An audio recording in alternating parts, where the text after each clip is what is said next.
Bienvenue dans Tips Santé, la série d'épisodes où je vous donne des conseils rapides et pratiques pour améliorer votre bien-être et votre santé au quotidien. Toutes les 2 semaines, entre 2 épisodes classiques, retrouvez-moi pour un mini conseil santé conçu pour s'intégrer facilement à votre routine.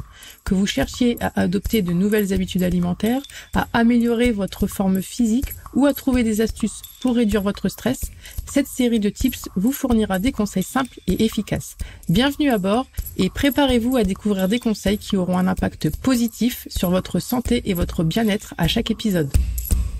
Bienvenue dans ce nouvel épisode de Tips Santé. Le Tips Santé du jour, c'est de rire, car oui, rire a des bienfaits sur notre santé mentale et physique.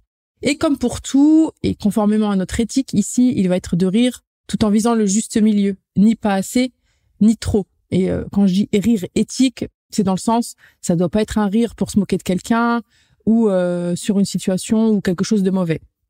Donc le rire, quand il est utilisé à bon escient, a tout d'abord des effets bénéfiques sur notre corps. Il va permettre de renforcer notre système immunitaire en stimulant notamment la production de globules blancs et d'anticorps. Il permet d'améliorer la circulation sanguine. Donc un éclat de rire, ça va augmenter le flux sanguin et c'est donc bénéfique pour notre circulation et notre système cardiovasculaire. Le rire, il va permettre de détendre nos muscles. Ça va ainsi pouvoir soulager les tensions de notre corps. Ça va être utile aussi dans la prise en charge de la douleur. Je donne un exemple, le premier qui me vient à l'esprit. Donc, on voit surtout dans les services de pédiatrie, c'est souvent en cancérologie, mais pas que, des clowns pour faire rire les enfants. C'est bien entendu pour leur changer les idées, mais ça a aussi une visée antalgique.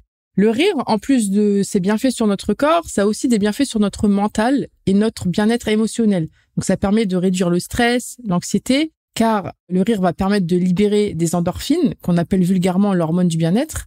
Le rire, il permet aussi d'améliorer notre humeur. Et il a également des bienfaits sur notre santé mentale, indirectement, grâce au renforcement des relations sociales qu'il permet. Parce que rire ensemble, forcément, ça crée du lien. Si vous n'êtes pas d'humeur à rire, vous pouvez quand même vous forcer. Parce qu'en fait, notre cerveau, il fait pas forcément la différence entre un rire forcé et un rire naturel, si bien que les deux ont quasiment les mêmes effets. D'ailleurs, je ne sais pas si vous avez déjà vu des reportages ou des vidéos sur les écoles du rire où les gens rient justement à but thérapeutique. Donc, rire, c'est souvent communicatif. Enfin, je sais pas vous, moi, quand je vois quelqu'un qui rigole, je sais même pas pourquoi il rigole, il y a une sorte d'effet miroir qui fait que souvent, minimum, je vais sourire ou parfois je rigole aussi. Quand le rire est marrant, oui, parce qu'il y a des gens qui ont des rires spéciaux. Je ne citerai pas de nom, mais vous avez sûrement tous dans votre entourage la personne qui rit comme un phoque, comme une sorcière, qui rit trop fort, etc., etc. Enfin bref, fermons cette parenthèse hors sujet que je n'ai jamais ouverte.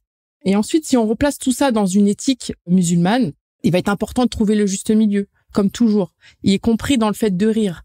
Bien qu'il soit bénéfique pour notre santé physique et mentale, comme on vient de le voir succinctement, dans les extrêmes, trop rire ou pas assez rire, ça peut être délétère pour notre corps et donc notre santé spirituelle. Et nous, on vise la santé spirituelle, physique, mentale, etc. Donc, pas de trop au point de tomber dans l'insouciance et pas assez non plus au point d'être dans le désespoir total. Donc, comme pour tout, et comme je vous le dis à chaque fois, il va s'agir de trouver le juste milieu, l'équilibre pour vous. Parce qu'on va peut-être pas placer le curseur en fonction d'une personnalité à l'autre. Parce que trop rire, ça peut être fatigant aussi, alors que pas rire du tout, tout simplement, ça nous prive des bienfaits dont on vient de parler. Alors, est-ce qu'il est vraiment utile que je vous donne des conseils pour introduire plus de rire dans votre vie? Moi, j'ai envie de vous dire non, mais je vais quand même vous en donner quelques-uns au cas où vous ne souriez ou riez jamais en mode mercredi Adams. Il y en a des gens comme ça, hein. C'est pas un reproche, mais ça existe. Donc, l'idéal, c'est quand même de viser un rire naturel. Je vais pas vous conseiller le yoga du rire ou autre truc du genre. Enfin, sauf si ça vous botte. Mais je vais vous donner 3 conseils hyper sérieux, tellement sérieux que vous n'allez pas vous y attendre. Donc, ça va être de regarder des vidéos de chats ou la série Malcolm, comme vous préférez. Ayez des amis qui vont vous faire des blagues pas drôles, parce que c'est les meilleures des blagues en vérité. Ou entourez-vous de personnes qui, quand vous les voyez, automatiquement vous souriez ou riez. J'en suis sûre, là, ça vous fait penser à quelqu'un. Moi, perso, ça me fait penser à ma cousine Hakima. On aurait dû l'appeler Ibtissem, d'ailleurs. Et du coup, je lui fais une petite dédicace en passant.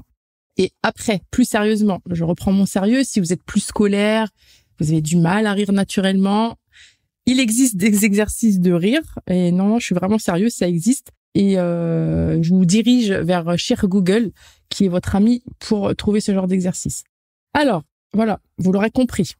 Riez ni trop peu, ni trop, pour bénéficier des effets santé du rire. Alors, c'est fini pour aujourd'hui, pour le type du jour. Et obligé, je me suis dit pour cet épisode, je vous le termine avec une blague. Une blague pas drôle, mais moi, je suis déjà en train de rigoler. Alors, comme ça, j'espère que ça vous mettra en pratique le type du jour. Je compte sur vous pour au moins sourire. Elle est pas marrante, mais moi, je suis déjà en train de rigoler, désolée. Donc, blague du jour, bonjour. Que dit un citron qui braque une banque? Plus un zeste. Allez, je sors. Merci d'avoir écouté cet épisode de Tips Santé. Pour d'autres conseils santé, abonnez-vous. Prenez soin de vous, de votre santé et à bientôt.